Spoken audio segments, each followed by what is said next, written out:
Profeta 3, canal YouTube, presenta Seminario Apocalipsis, Libro de Daniel, El origen del mal, 3 capítulos, Dos héroes de la Edad Media, 8 capítulos, La creación, 1 capítulo. Profeta 3, Grupo Pequeño San Isidro 80 presenta El conflicto de los siglos, capítulo 7, en la encrucijada de los caminos. El más distinguido de todos los que fueron llamados a guiar a la iglesia de las tinieblas del papado a la luz de una fe más pura fue Martín Lutero. Celoso, ardiente y abnegado, sin más temor que el temor de Dios y sin reconocer otro fundamento de la fe religiosa que el de las Santas Escrituras, fue Lutero, el hombre de su época. Por su medio realizó Dios una gran obra para reformar a la iglesia e iluminar el mundo. A semejanza de los primeros heraldos del Evangelio, Lutero surgió del seno de la pobreza. Sus primeros años transcurrieron en el humilde hogar de un aldeano de Alemania, que con su oficio de minero ganará los medios necesarios para educar al niño. Quería que ese hijo fuese abogado, pero Dios se había propuesto para hacer de él un constructor del gran templo que venía levantándose lentamente en el transcurso de los siglos. Las contrariedades, las privaciones y una disciplina severa constituyeron la escuela donde la infinita sabiduría preparara a Lutero para la gran misión que iba a desempeñar. El padre de Lutero era hombre de robusta y activa inteligencia y gran fuerza de carácter, honrado, resuelto y franco. Era fiel a las convicciones que le señalaban su deber sin cuidarse de las consecuencias. Su propio sentido común le hacía mirar con desconfianza el sistema monástico. Le disgustó mucho ver que Lutero, su hijo, sin su consentimiento entrara en un monasterio, y pasaron 2 años antes que el padre se reconciliara con el hijo, y aún así no cambió de opinión. Los padres de Lutero velaban con gran esmero por la educación y el gobierno de sus hijos. Procuraban instruirlos en el conocimiento de Dios y en la práctica de las virtudes cristianas. Muchas veces oía el hijo las oraciones que su padre dirigía al cielo para pedir que Martín tuviera siempre presente el nombre del Señor y contribuyese un día a propagar la verdad. Los padres no desperdiciaban los medios que su trabajo podía proporcionarles para dedicarse a la cultura moral e intelectual. Hacían esfuerzos sinceros y perseverantes para preparar a sus hijos para una vida piadosa y útil, siendo siempre firmes y fieles en sus propósitos y obrando a impulsos de su sólido carácter. Eran a veces demasiado severos. Pero el reformador mismo, si bien reconoció que se habían equivocado en algunos respectos, no dejó de encontrar en su disciplina más cosas dignas de aprobación que de censura. En la escuela a la cual le enviaran en su tierna edad, Lutero fue tratado con aspereza y hasta con dureza. Tanta era la pobreza de sus padres que al salir de su casa para la escuela de un pueblo cercano, se vio obligado por algún tiempo a ganar su sustento cantando de puerta en puerta y padeciendo hambre con mucha frecuencia. Las ideas religiosas, lóbregas y supersticiosas que prevalecían en su tiempo le llenaban de pavor. A veces se iba a acostar con el corazón angustiado, pensando con temor en el sombrío porvenir y viendo en Dios a un juez inexorable y a un cruel tirano más bien que un bondadoso Padre Celestial. Mas a pesar de tantos motivos de desaliento, Lutero siguió resueltamente adelante, puesta la vista en un deschado elevado de moral y de cultura intelectual que le cautivaba el alma. Tenía sed de saber, y el carácter serio y práctico de su genio le hacía desear lo sólido y provechoso más bien que lo vistoso y superficial.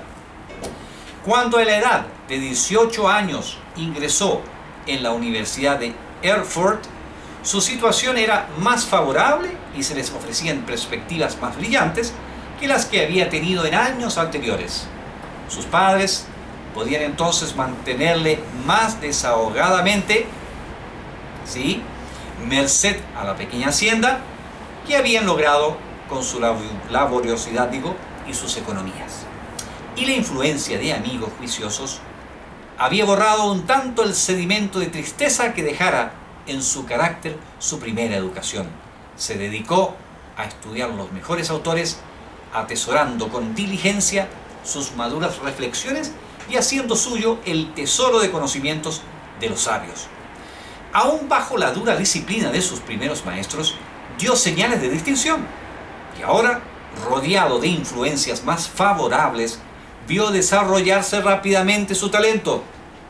Por su buena memoria y su activa imaginación, sus sólidas facultades de raciocinio y su incansable consagración al estudio, vino a quedar pronto al frente de sus condiscípulos.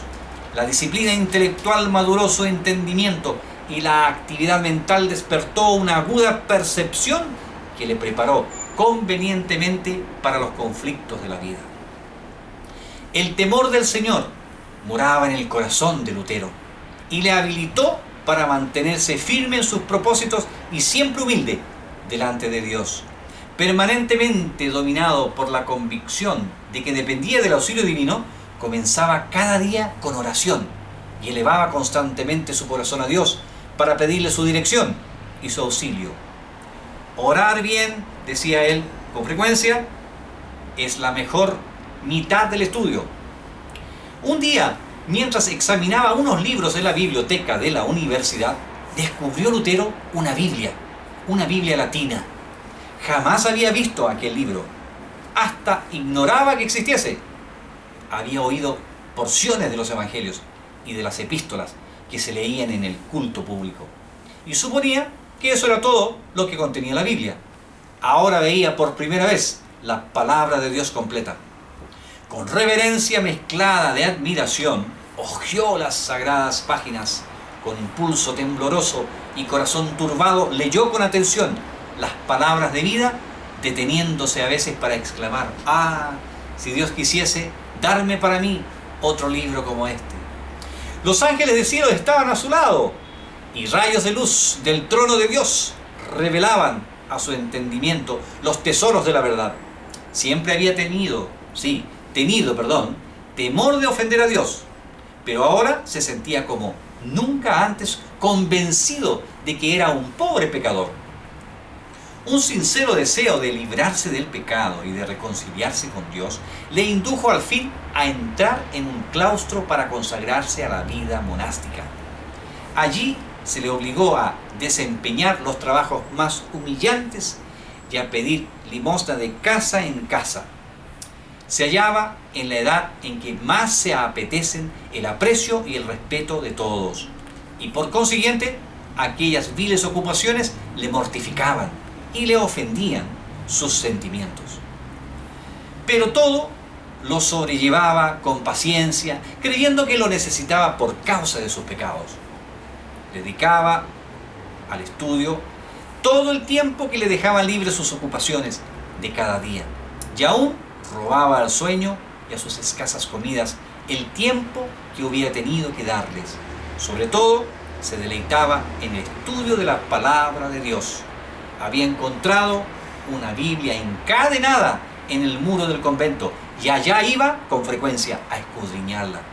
A medida que se iba convenciendo más y más de su condición de pecador, procuraba por medio de sus obras obtener perdón y paz. Observaba una vida llena de mortificaciones, procurando dominar por medio de ayunos y vigilias y de castigos corporales sus inclinaciones naturales, de las cuales la vida monástica no le había librado. No rehuía sacrificio alguno con tal de llegar a poseer un corazón limpio que mereciese la aprobación de Dios. Como Profeta 3 presentó el conflicto de los siglos, capítulo 7, en la encrucijada de los caminos.